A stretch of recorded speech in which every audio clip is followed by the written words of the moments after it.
Nobody said it. I read where Russia's helping Bernie Sanders. Nobody said it to me at all. Nobody briefed me about that at all. What they try and do is certain people like certain people to have information. No different than it's been. But I have not been briefed on that at all. Nobody told me about it. They leaked it. Adam Schiff and his group, they leaked it to the papers. And as usual, they ought to investigate Adam Schiff for leaking that information. He should not be leaking information out of intelligence. They ought to investigate Adam Schiff.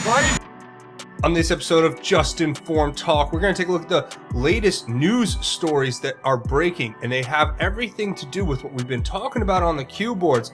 And we're going to look more closely at a whistleblower who has mysteriously died, and the connections there you have to see to believe. We're going to talk about it on this episode. You guys are going to want to stick around and check out that and a whole lot more. Hi, and welcome to another episode of Just Informed Talk. I'm your host, Craig. You guys know I like to say thank you. If you've hit that subscribe button, if you haven't, please come here, click the big red subscribe button, make sure you hit the bell for notifications, then select all so you get notified as soon as all of these videos get posted. So, today we don't have any new Q posts, but we're picking up right where we left off. We left off at 3880, and we're just going to talk about some of these major news stories that have been coming out today, and we're just going to start right here. First of all, we have this Black Vault. It's theblackvault.com. This is an organization that's been posting Freedom of Information Act request information that's been obtained and then posted and all types of different things. You see here, their website, they do documentation from all different types of things and investigative work into that. So what they did apparently was they wrote on February 10th, I'll just read it to you, 2020, the Black Vault filed a FOIA request for all documents that pertain to QAnon.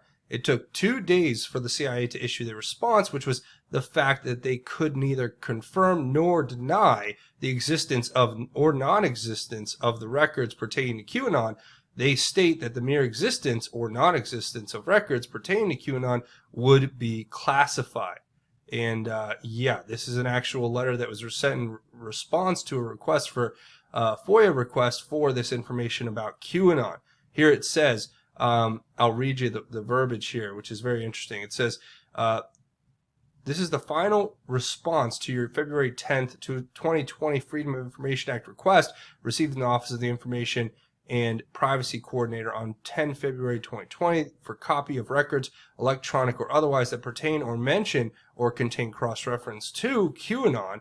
Your request was assigned the reference number above. Please use this number when corresponding so that you can identify it easily. It says, in accordance with Section 3.6a of Executive Order 13526, CIA can neither confirm nor deny the existence or non-existence of records responsive to your request. The fact of the existence or non-existence of such records is itself currently improperly classified, and is intelligence sources and methods and information protected from disclosure by Section 6 of the CIA Act of 1949 as amended.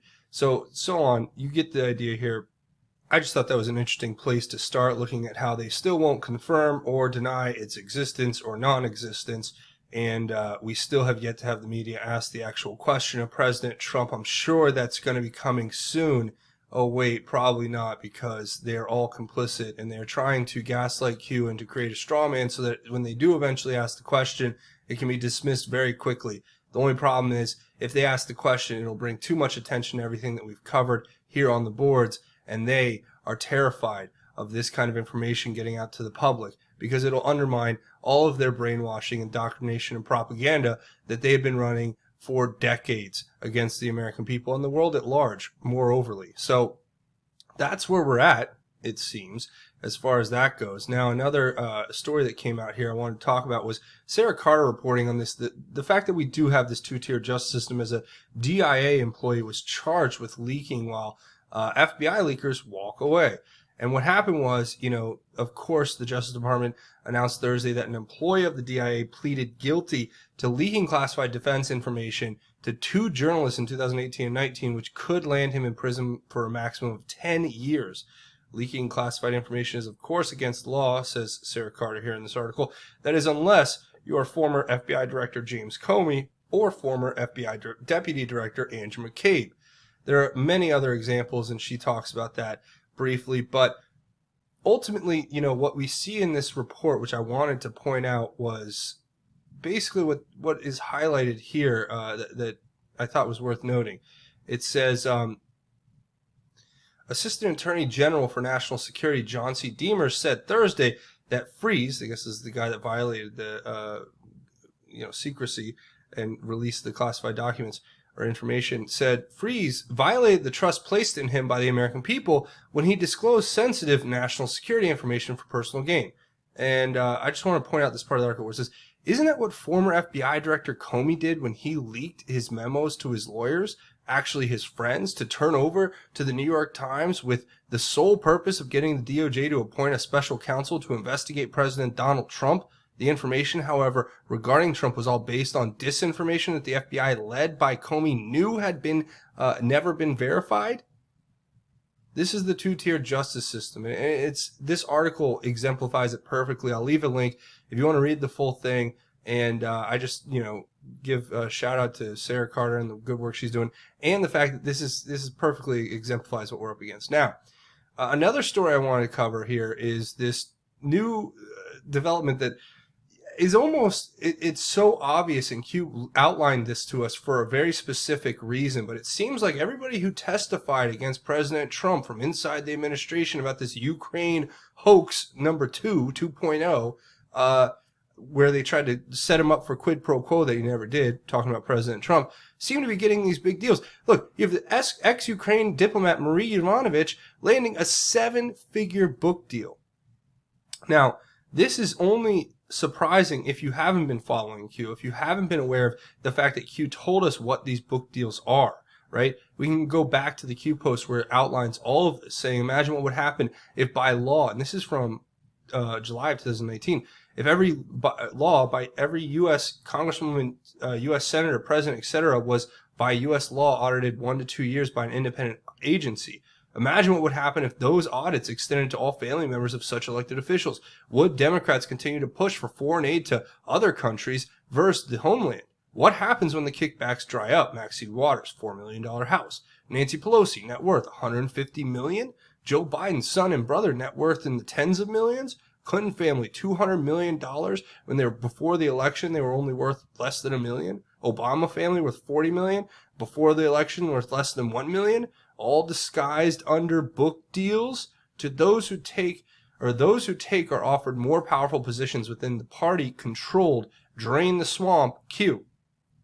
Listen, we know that, and Q pointing to this post earlier, I mean, just to get this all out there, U.S. taxpayers are paying for it all. The Paris Accord, a scam in the trillions. Red Cross, a scam in the billions. Foreign aid, scam in the trillions. War, scam in the trillions, on and on. Who audits where the money actually goes and who actually receives the money? The U.S. taxpayers funding the very people we are engaged in taking down. Slush funds are everywhere. Think George Soros pays for Antifa out of his own pocket? The hole is deep, feels sick it. So Q's been highlighting this to us, and then even right after that saying, pointing to this CNBC article talking about Joe and Jill Biden getting $15 million only 2 years after leaving the White House, right? So where did that money come from? Well, as Q highlights here to us, saying $15 million personally declared. What amazing coincidence. Think yesterday's drop disguised under book deals, right? These people get major $1 million book deals. That's how they make millions and millions of dollars. So let's dive a little deeper into this, right? Because here's an article from back in 2018 that talked about James Comey's book agents are one of DC's biggest literary business stories. Now, this talks about the company that's called Javelin, which is run by, managed by somebody named Keith Urban. And these are the people who seem to be involved in organizing the publishing of these books, right? So organizing the payment deals and organizing the publishing. And I'm only saying that we should be looking very closely at what they are involved in. See, because as Emerald Robinson on Twitter pointed out, it says, it's weird how all the people who testified against Trump in the House impeachment hearings are getting book deals. Are they payoffs? I don't know. It says, and it's really weird how they all have the same book agent, Javelin. Well, that's very interesting. It says interesting here. Somebody commented on it saying Javelin Literary Agency is located in Alexandria, Virginia, established in 2011. And then it goes on to say that they were both former DOD speechwriters, and Rumsfeld was their first client.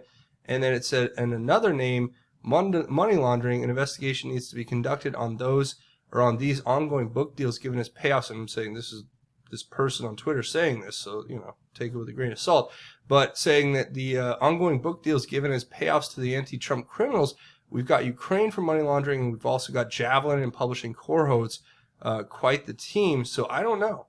You guys tell me what you think. When you look at all this, remember what Q was telling us. Q was pointing us back then, here for instance, to Sarah Carter and her Twitter, and where she pointed out back when Q told us about these book deals, disguised under book deals, giving us this tweet. Talking about 2015, Barack Obama and Joe Biden gave Equatorial Guinea $4.4 million in U.S. aid.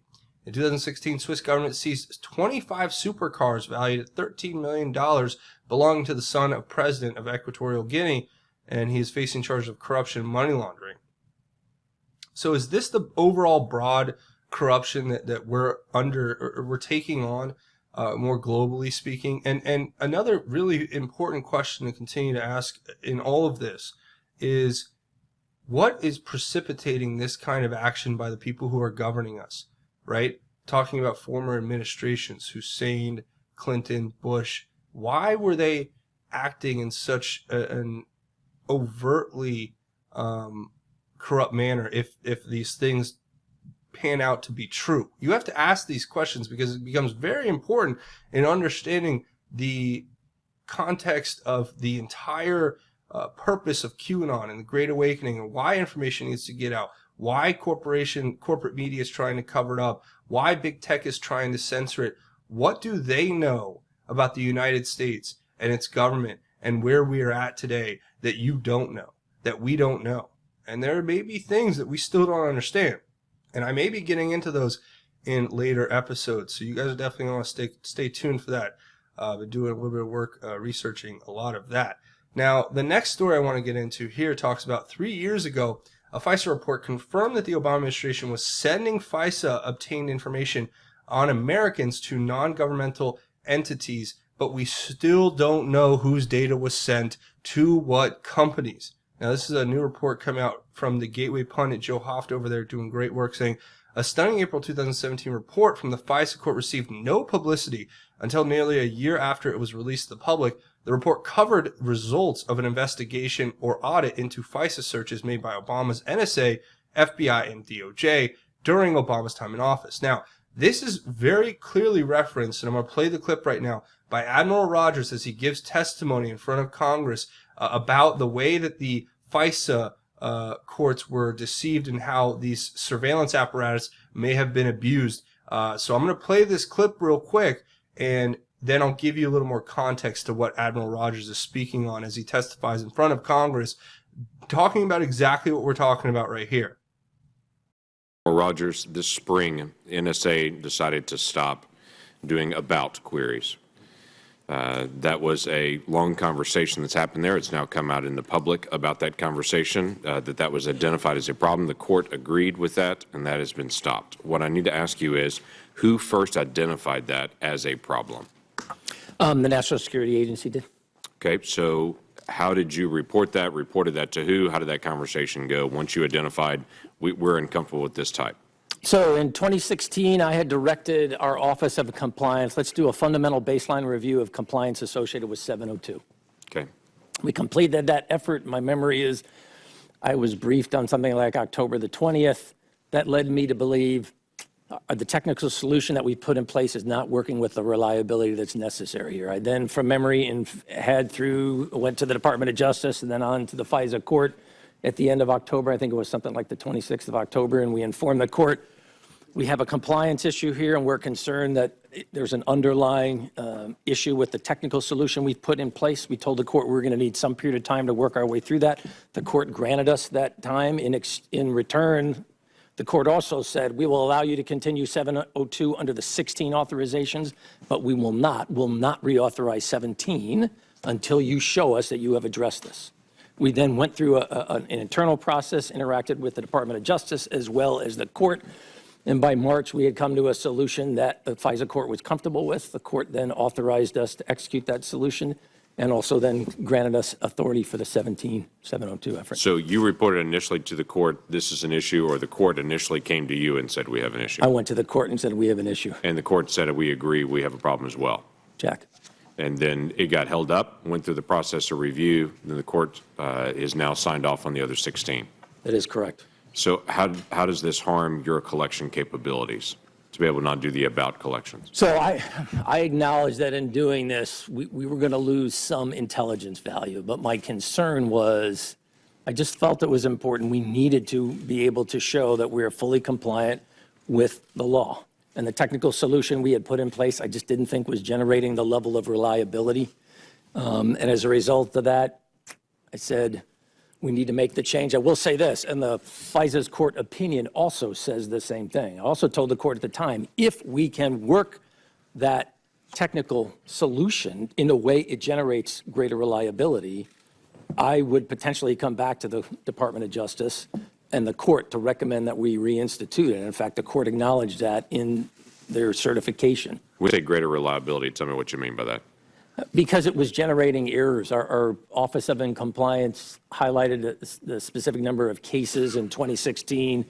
And I thought to myself, clearly it's not working as we think it is. We were doing queries unknowingly to the operator in a handful of situations against U.S. persons. And I just said, hey, that is not in accordance with the intent of the law. Yeah, clearly it's not. So there you saw Admiral Rogers testifying in front of Congress and explaining how the ways that the FISA court were being used and abused, and how there were Section 702 infractions that were unacceptable, where this system was being put against U.S. citizens, and we still don't know, after further reporting, that those systems, right, that Admiral Rogers identifies as being having to be taken offline because of the fact that they were being used against American citizens, against what you would presume is the law, right, in this situation that governs how we collect data through the FISA court on U.S. citizens, right?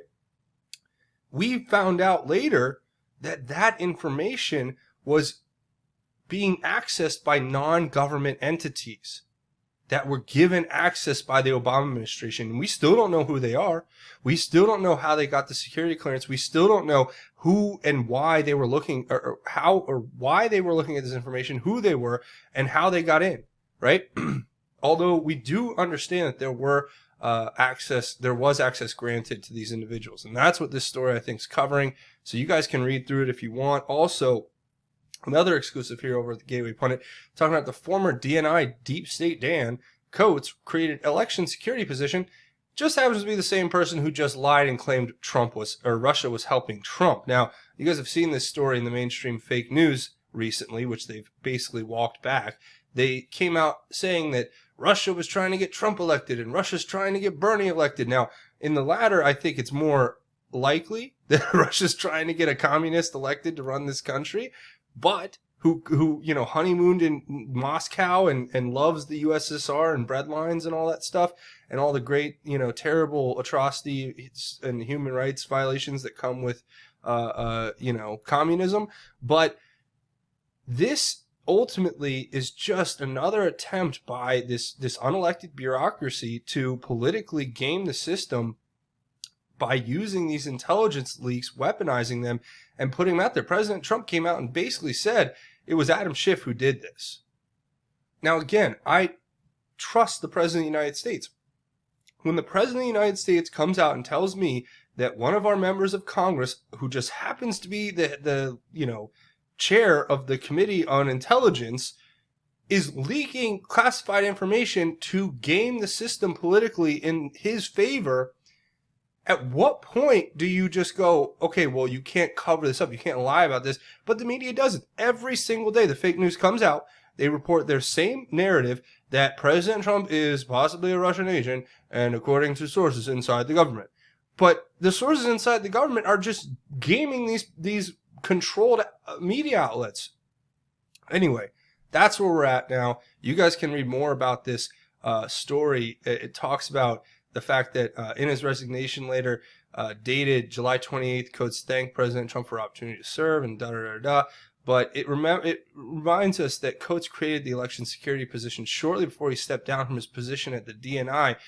He did this as the Ukrainian scandal started in the House. He also created a memo that was referred to in the ICIG, Intelligence Community Inspector General report, that was forwarded to acting DNI McGuire that the intel community will not release. So, again, it just goes on to show how this is all connected, and the person has a direct connection, obviously, to Dan Coates, and she was put there. Shelby Pearson is the individual this past week who claimed erroneously that Russia was helping Trump to win the 2020 election. She lied about this in her report.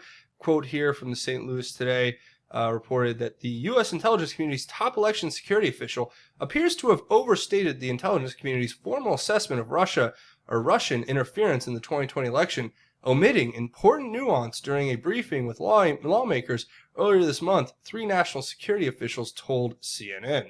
The official Shelby Pearson told lawmakers on the House Intelligence Committee that Russia is interfering in the 2020 election with the goal of helping President Donald Trump get reelected. The U.S. intelligence community has assessed that Russia is interfering in the 2020 election, has separately assessed that Russia views Trump as a leader they can work with, but the U.S. does not have evidence that Russia's interference this cycle is aimed at re-electing Trump, the official said.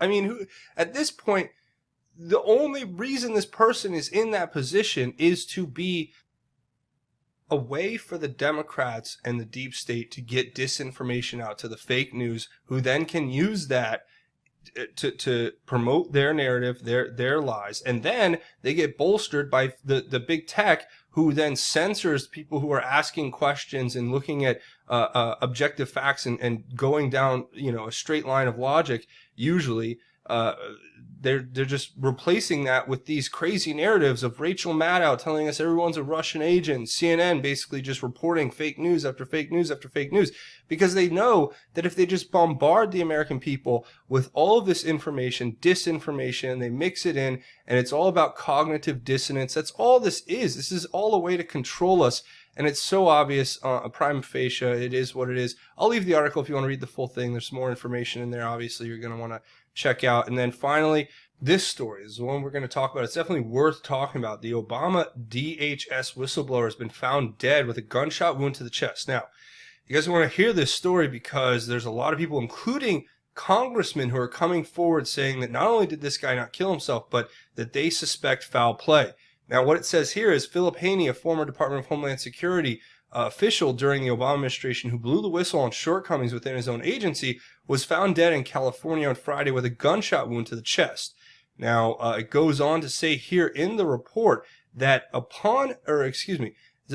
while testifying as a whistleblower before the Senate Judiciary Committee in 2016, Haney asserted that DHS ordered him to delete hundreds of files of people with links to Islamist terrorist groups. He argued that authorities could have prevented several terrorist attacks in the U.S. if DHS had not scrubbed specific data. Now, this story is really, really extremely disturbing, and it's also very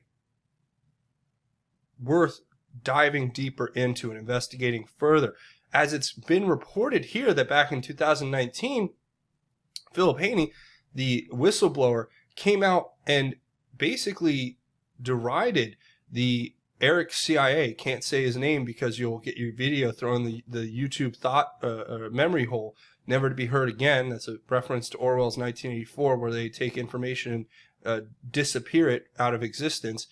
So I can't say his name, but Philip Haney had a commentary about the whistleblower who brought forward this whole incredibly lame Ukraine quid pro quo hoax attempt number 2 to try to frame President Trump with something he had not done. But, you read through this story and it talks about how he calls out the actual difference between the two here. He's quoted here as saying, "This guy remains invisible, but is treated like an anointed oracle from above." And it just shows the contrast in the way that they took nothing of what Haney brought forth, and they took everything from this anonymous whistleblower who they still are protecting, and they're still treating as though is some oracle of information that we all need to hear, right? But this is really an interesting story. I'll leave a link to it if you guys want to read through it. But I also was fascinated by looking at a sitting member of Congress here. This is Steve King from the 4th Congressional District of Iowa saying this: Philip Haney was a friend and patriot. He was a target because of all he knew of Islamic terrorist cover-ups. He ensured his life by archiving data that incriminated the highest levels of the Obama administration. Phil Haney didn't kill himself. R.I.P. Phil. So here you have a sitting member of Congress, telling us to take seriously the claim that there may have been foul play involved in this, right? And of course, just like all of these individuals who come up and stand against the Clinton machine or stand against the corrupt cabal of the deep state, they just end up disappearing, never to be seen again. But we, the American people, will not allow this injustice to stand. I pray that the FBI and that the other investigative agencies in this country stand up and start investigating this seriously and looking at individuals who may have been implicated at the highest levels of the Obama administration as the prime starting point for where I would say any investigation should start into the untimely and suspicious supposed suicide death of Philip Haney. So that is definitely something to be looked at more closely, and I'm going to go ahead and just wrap it up there. If you guys have any thoughts, theories, and insights, throw them down in the comments. I want to hear what you guys have to think about all this. Watch these videos and share them, because you know it, there's a content suppression algorithm that tries to keep this information away from the public and promote the fake news, MSDNC, CNN, and the rest. And you guys can break that by hitting the share button on this video and these videos, watching them and getting it out there. And if you don't know what QAnon is, watch this video right here. Also, have you guys checked out RedPillLiving.com/JUSTINFORMED lately?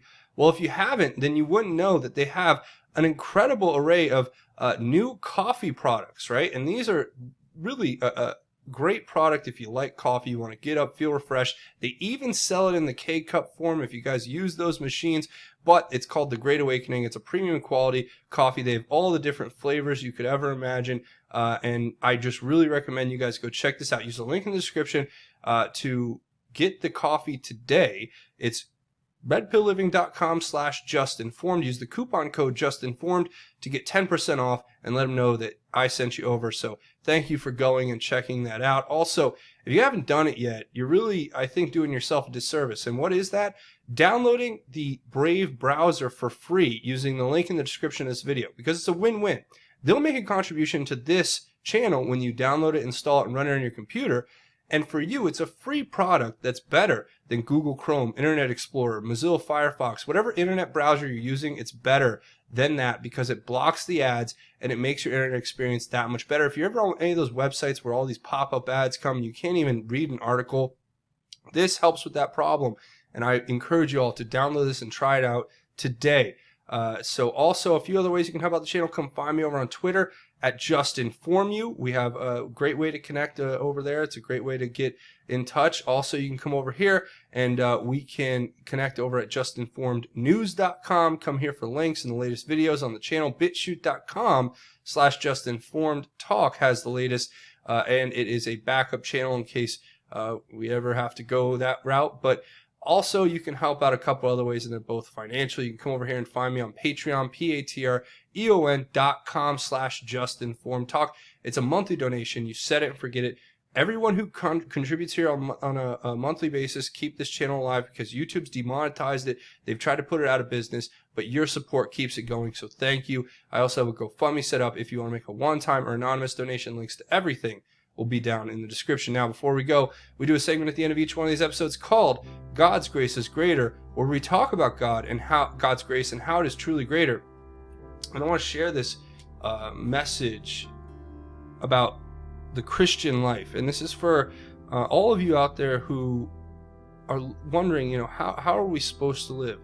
Especially people who are new to coming back to the faith. I know one of the reasons I do this as an evangelist is to reach out to those out there who've lost their way and because I've been there, and that's what God's called me to do, and that's all I want to do in this world, is to help others come closer to Christ. And I know I get messages and I talk to people, even people close to me in my life, who tell me how they've come back to Christ because of some inspiration or example that I've put forth. And for me to live is Christ, and that is just, I don't want to be remembered for anything. I don't want anybody to remember my name or anything about what I did, other than that I helped bring Christ back to those who needed him, because I know I needed Christ and God and the Holy Spirit. And when I was brought back into that strength and that glory of God, I knew immediately that I had to share that gift with others, and I hope that resonates with you guys out there. But this is the verse. It's out of Colossians chapter 3, verse 12 through 17.